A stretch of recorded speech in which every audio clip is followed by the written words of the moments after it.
मेरी तो पूरे दिन से हवा टाइट थी।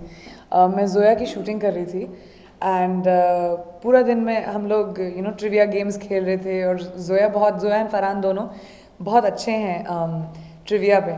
तो मेरी क्लास चल रही थी सुबह से शूटिंग पे एंड फ़राह खान जो एक और डायरेक्टर हैं जो मेरी बहुत अच्छी दोस्त हैं, वो भी उसमें बहुत अच्छी हैं। तो हमारी सुबह से बात चल रही थी, ट्रेनिंग चल रही थी मेरी, तो मेरी तो हवा टाइट थी। मैंने आके सिद्धार्थ से बोला, उषा से बोला जब मैं मिली, अमित जी से बोला सर थोड़ी हेल्प कर दो ना हमारी, लेकिन उन्होंने बोला मैडम जी sorry sorry sorry don't worry, नहीं हेल्प नहीं की किसी ने हमारी, लेकिन वी डिडंट डू बैड। हम लोग ने अच्छा खेला। हमारे लाइफ लाइन्स भी कब तक थे आपको ज़्यादा नहीं बताएंगे, लेकिन जीते हुए पैसे उषा को दे रही हूँ मैं। उषा क्या करेंगी आप जीते हुए पैसों का?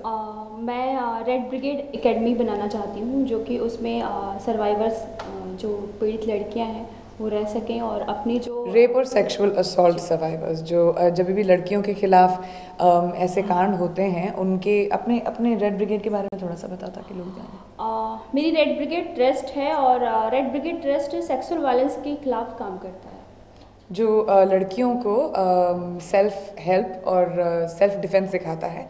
और इन पैसों से उषा ऐसे एक रेड ब्रिगेड एकेडमी बनाना चाहती है जहाँ पे रेप से पीड़ित या सेक्सुअली असॉल्टेड लड़कियाँ आ सकती हैं और उनका काउंसलिंग होगा, उनको हेल्प की जाएगी एट्सेट्रा। तो ये आज जो भी पैसे रेज किए जाएंगे इसके लिए नहीं, वो हो ही नहीं पाई। जो मुझे सीखनी है इससे अभी मैं सीखूंगी खोपची में जाके, लेकिन जो हम लोग के पास वक्त इतना कम था क्योंकि शो अभी 1 ही घंटे का है।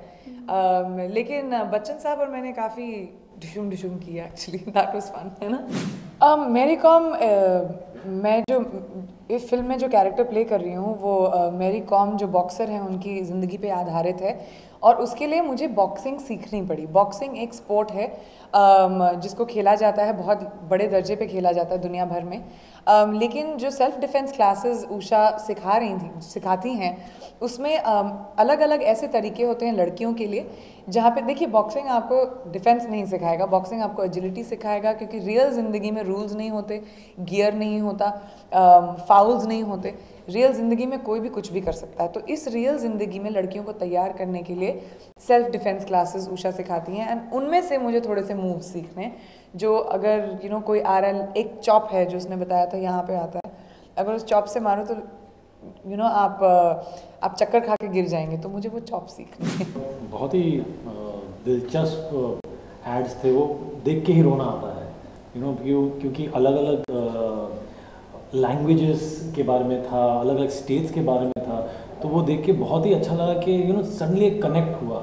और वही देख के हम लोग इंट्रीग होते हैं कि ये नया जो सीज़न है बहुत ही अच्छा होने वाला है, और हम लोग की पिक्चर भी ऐसी है कि एक कनेक्ट आ जाता है। एक सिंपल ट्रेलर से हमें जो फीडबैक मिला है कि पता नहीं क्यों हमें ये ट्रेलर अच्छा लग रहा है, तो इंस्पिरेशन लगे, तो उसी हिसाब से केबीसी की जो मतलब जो प्रोमोज आए तो बहुत ही, मैं तो रो ही पड़ता हूँ जब हमेशा वो देखता हूँ कि चाचा सलाम अलैकुम का मतलब क्या है, तो इट रियली कनेक्ट्स।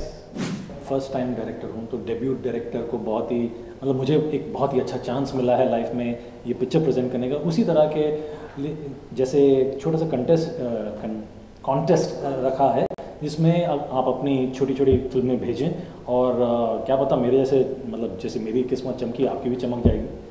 तो एक कॉन्टेस्ट है कि आप ब्यूटीफुल स्मॉल फिल्म भेजो हमें, हम जज करेंगे और देखेंगे कि आप लायक हो एक बड़ी पिक्चर बना पाओगे कि नहीं। मेरे लिए आई थिंक फ्रीडम या इंडिपेंडेंस स्पेशली इंडिया जैसे देश में बहुत महत्वपूर्णता रखता है, क्योंकि आई थिंक यही एक ऐसा देश है जहाँ पे हम आई बिलीव कि दुनिया की सबसे ग्रेटेस्ट डेमोक्रेसी में रहते हैं, जहाँ हमारे जो फ्रीडम फाइटर्स थे जब उन्होंने इंडिया को फ्री बनाया तब कहा था कि ये एक ऐसा देश होगा जहाँ पे हर किस्म का इंसान, हर रिलीजन से, हर तरीके से, हर जगह से एक साथ आके रहे, पीसफुली रहे। तो ये वो देश है मेरे लिए, और आई थिंक मैं उस देश को इस इंडिपेंडेंस डे याद करना चाहूँगी।